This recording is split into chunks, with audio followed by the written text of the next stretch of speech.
Eles voltaram. Os 4 astronautas da missão Artemis II cruzaram a fronteira da atmosfera e tocaram as águas do oceano, trazendo consigo algo muito mais profundo do que apenas amostras de rochas ou dados de telemetria. Eles acabaram de retornar de uma jornada de 10 dias pelo espaço profundo, viajando mais longe da Terra do que qualquer ser humano nos últimos 50 anos. Reed Wiseman, Victor Glover, Christina Koch e Jeremy Hansen completaram uma odisseia que a humanidade não ousava repetir desde o encerramento triunfante do programa Apollo. Mas não se deixe enganar pelas imagens de celebração ou pelos sorrisos orgulhosos nas coletivas de imprensa. Embora tenham retornado vivos e vitoriosos, seus corpos contam uma história sombria e silenciosa. Uma história de transformações invisíveis, de mudanças físicas tão profundas que começaram no exato microsegundo em que a gravidade da Terra deixou de ser uma constante.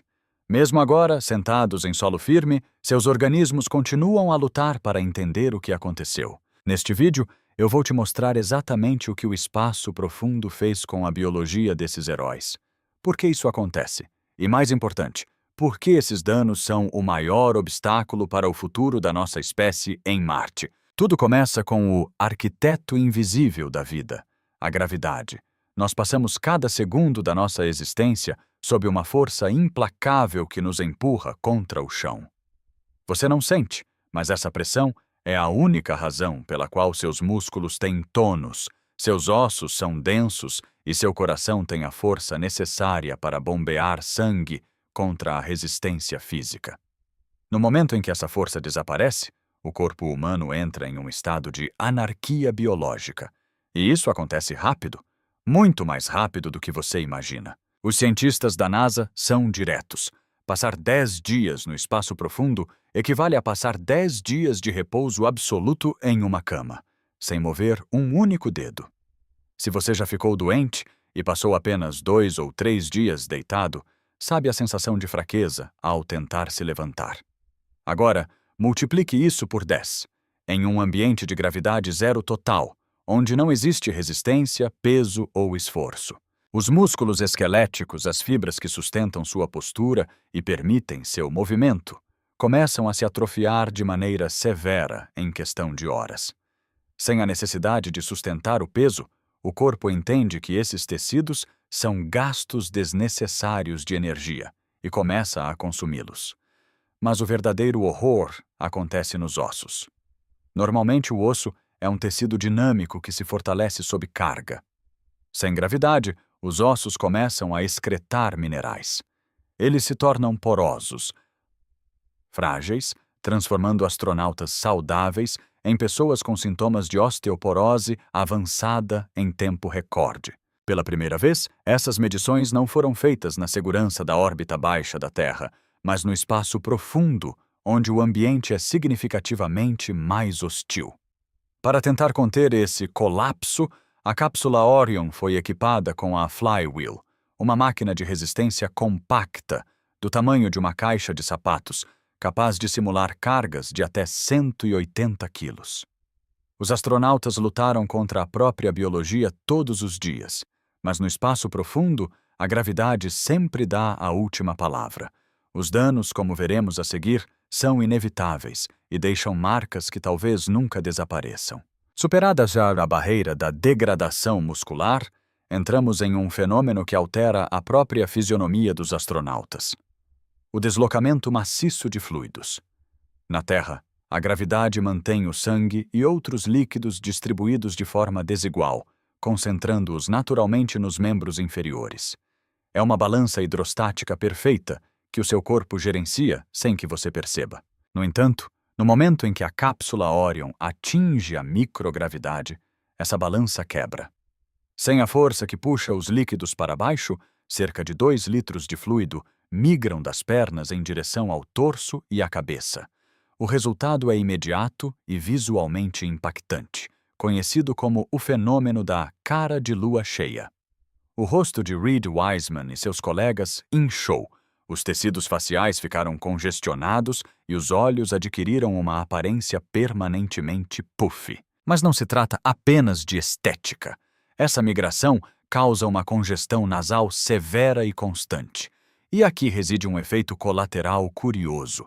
O olfato dos astronautas praticamente se desliga. Imagine passar 10 dias em um ambiente confinado, dividindo um espaço minúsculo com outras 3 pessoas, sem acesso a um banho convencional. Nesse contexto, a perda do olfato deixa de ser um sintoma e se torna um mecanismo de defesa biológico inesperado para a sobrevivência psicológica do grupo. O verdadeiro perigo, porém, é o que essa pressão faz dentro do crânio. Conhecida como SANS, Síndrome Neuroocular Associada ao Espaço, a pressão intracraniana elevada começa a empurrar a parte posterior do globo ocular, achatando a retina. Em missões longas na IPSS, isso já causou danos permanentes na visão. Na Artemis II, por ser uma missão de menor duração, espera-se que os efeitos sejam reversíveis, mas os médicos monitoraram cada milímetro de alteração. É uma corrida contra o tempo. Quanto mais longe vamos, mais o espaço tenta cegar nossos exploradores. Além da visão, o sistema de orientação interna entra em colapso. O seu ouvido interno, responsável pelo equilíbrio e por dizer ao cérebro onde é, em cima e embaixo, torna-se inútil sem a referência da gravidade. Isso gera a síndrome de adaptação espacial. Náuseas repentinas e desorientação total são a regra, não a exceção.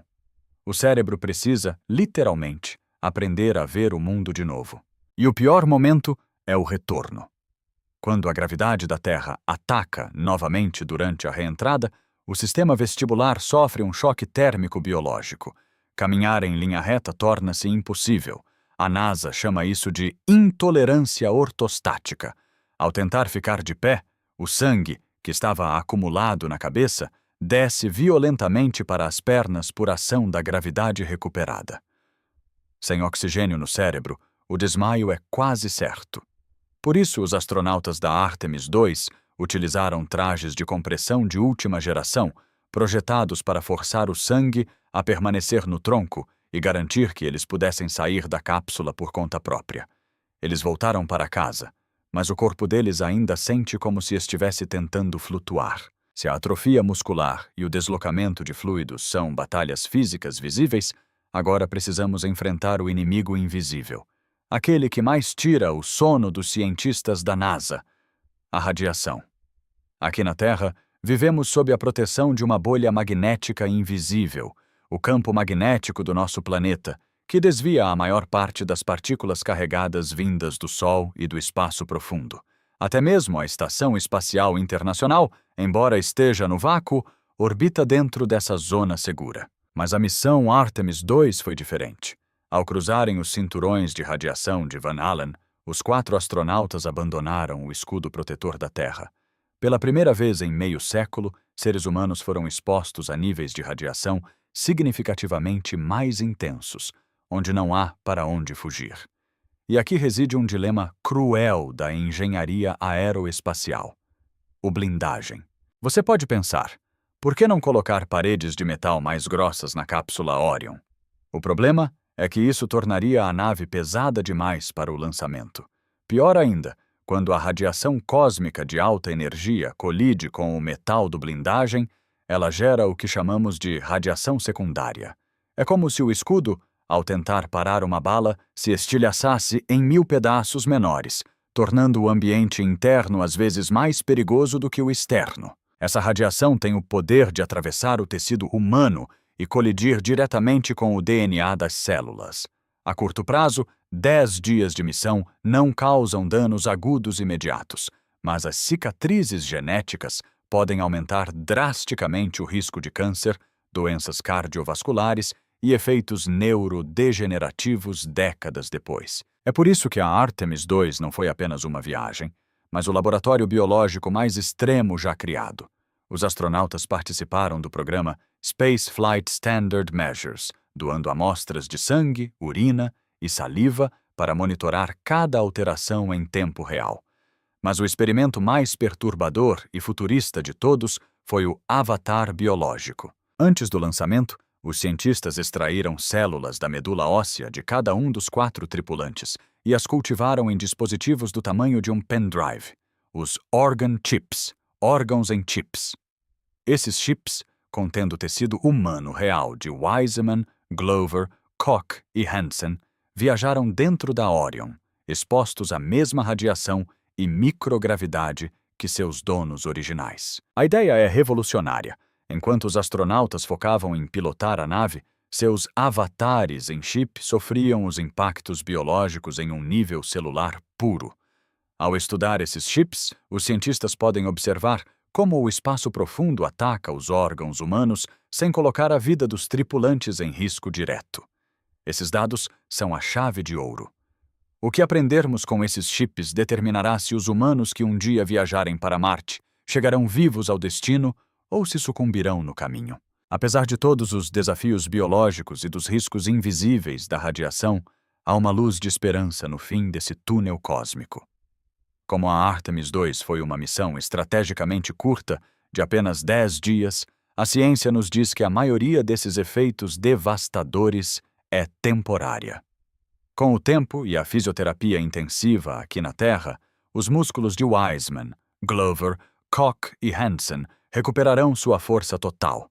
Seus ossos voltarão a ter a densidade normal e o labirinto no ouvido interno voltará a entender a gravidade terrestre. A fisionomia de lua cheia desaparecerá em poucos dias conforme os fluidos se redistribuem e a visão deve retornar ao seu estado basal.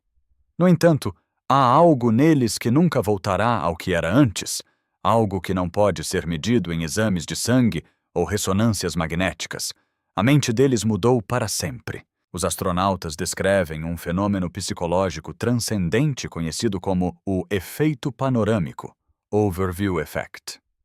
É o momento em que, ao olhar pela janela da Orion no espaço profundo, você vê a Terra não como um mundo vasto e infinito, mas como uma esfera minúscula, frágil e solitária, flutuando na escuridão absoluta do vácuo. Christina Koch, Victor Glover, Reed Wiseman e Jeremy Hansen foram os primeiros humanos em 50 anos a ver toda a humanidade caber atrás do polegar em uma única fotografia. Eles viram o lado oculto da Lua, um território de crateras e sombras que nenhum olho humano testemunhava desde 1972. Essa mudança de perspectiva gera uma reconfiguração na neuroplasticidade do cérebro. Eles retornaram à Terra com uma nova maneira de ver o mundo, onde fronteiras e divisões parecem insignificantes diante da vulnerabilidade do nosso pálido ponto azul. O preço físico que seus corpos pagaram foi alto, mas o retorno sobre esse investimento é imensurável. Cada célula analisada, cada dado extraído dos organ chips e cada segundo de desorientação documentado são as peças do quebra-cabeça que permitirão que a humanidade chegue a Marte. A missão Artemis II não foi apenas um voo de teste. Foi o laboratório biológico mais extremo já concebido pela mente humana. Eles foram simultaneamente os cientistas e os sujeitos de estudo. Se hoje sabemos mais sobre os limites da resistência humana no espaço profundo, é graças à coragem desses 4 indivíduos. A jornada para Marte não será feita apenas de metal e combustível, mas de carne, osso e uma vontade inabalável de expandir os limites da vida. Se você chegou até aqui, agora faz parte do seleto grupo de pessoas que entende o verdadeiro custo biológico de explorar o universo. Compartilhe este vídeo com quem ama a ciência e quer entender o futuro da nossa espécie. Nos vemos na próxima fronteira.